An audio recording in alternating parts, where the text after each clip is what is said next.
What makes a place a holy place?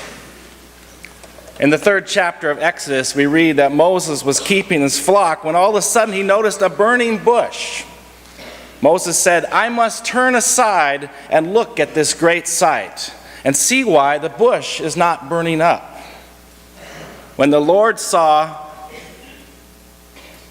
Moses said, "I must turn aside and look at this great sight and see why the bush is not burned up." When the Lord saw that he had turned aside to see, God called out to him from the bush, "Moses, Moses." And he said, "Here I am." Then God said, "Come no closer.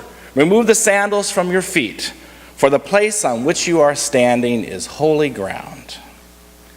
Moses stumbles upon a holy place. A strange sight causes him to turn aside, and then the voice of God calls out to him. It seems to me that we're meant to stumble onto holy places. We don't find them, they have a way of finding us. So it is that holy places are not destinations, but unexpected turnouts or detours along the way. You turn aside to find a holy place. And when you find yourself in one of these turnouts or detours, you know that you're in a different kind of place because God speaks to you. Suddenly, God makes a claim on your life. You feel it in your gut. God calls you in your own uniqueness to go out in the world and do something to make a difference. That's the story of Moses. Something caught his eye, he turned aside, stumbled upon holy ground, and God called out to him. "I've heard my people's cry. Go tell Pharaoh to let them go." This past May, I took a group of students on a Lutheran pilgrimage to Germany. We spent 10 days visiting the land of Luther, the places where Luther was born, lived, worked, and died. So as we celebrate Reformation Sunday this weekend, my mind is filled with the images of those places where Lutheranism began. It was an amazing experience to walk the streets where Luther walked and to talk about life and theology with students over a Wittenberg brew, just as Luther had done some 500 years earlier.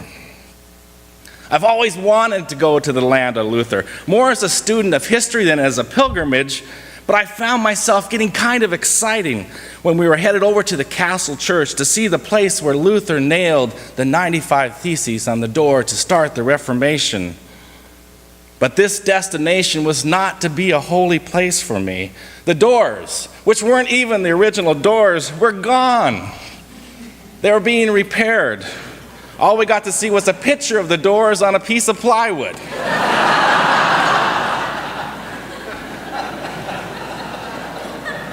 Not a holy place. But the Castle Church was beautiful. And inside we gathered around the place where Martin Luther is buried. It was an amazing experience, but it was not for me a holy place. God did not speak to me. God did not call me. I didn't feel it in my gut. Later that day we visited the city church in Wittenberg. From the outside it looked beat up and unimpressive. And on the inside, it looked pretty much the same. It was not like the Castle Church, so beautifully adorned. It was plain, it was worn, it was cracked, and it needed many repairs. Our guide was pointing out different things, and at one point we were standing around the baptismal font. I remember my hands were touching it when our guide said, "This is the very same font from the time of Luther, the font he used to baptize members of the church." And all of a sudden, my soul turned aside, and my heart began to beat a little faster. As our group walked away, I hung back, and I grabbed onto the font. I teared up a little bit. I was reminded of my baptism, that I was a beloved child of God. And I was reminded that I have been called to baptize, to proclaim the truth, to teach it and to preach it, to get people wet in these waters of love. A holy place and a holy moment snuck up on me. Not what I expected to find, inside the rundown city church in Wittenberg. Today, many, if not all of you, have returned to one of your holy places, back to the stately College of the Plain, beloved TLU or TLC.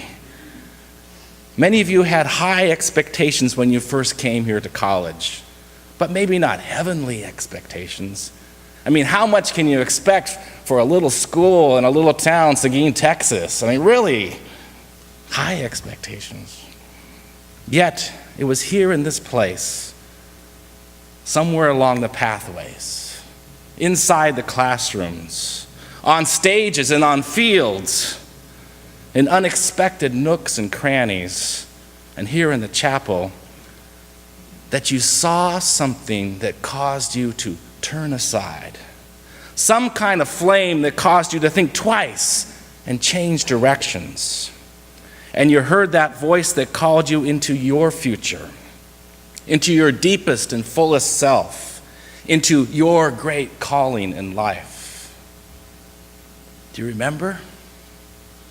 Do you remember those unexpected times and places? Do you remember that professor whose passion for their discipline sparked a passion inside of you? Do you remember when life in this community uncovered a gift that you never knew you had, and then invited you to develop that gift and use it to make a difference? Do you remember that teaching moment that turned trouble into a moment of transformation? Do you remember a word spoken in the chapel that grabbed your soul and lifted you up out of your chair and into the gospel story? A word that healed, a word that comforted, a word that inspired you, a word that called you. Words that surprised you here and there, in this place, all over campus. Do you remember the words spoken late at night with your roommates and friends? Those late night existential conversations, those words that dared to share the great dreams of your life. Do you remember all those times, places, people, and moments that caught your eye, caused you to turn aside, and called you more deeply into the life that God was inviting you to live? Family members visiting current students, your kids made a great choice when they came to college. Thank you for supporting them. Encourage them to wander around in this place, to do more than study and go to the library, but to find those nooks and crannies, the places where the flame is calling them to turn aside. Students, look upon the alums that are with us this morning. Look into their eyes and see how much this place meant and continues to mean to them. And then dedicate yourself to taking advantage of all the opportunities that are before you as a student here. Be like them. Seize the opportunity. Dare to chase after strange sights and burning flames. Turn aside. Believe. Be open to a holy place and be transformed. And alums, as you worship here today, as you walk the campus, as you visit with each other, as you remember your holy places, those holy moments, don't be surprised when those memories come to life. And don't be afraid to turn aside and be renewed again in the calling you first heard and received here in this place. Thanks be to God for holy places. Thanks be to God for gathering us up and bringing us into holy places. Thanks be to God for this holy place that means so much to each and every one of us gathered here.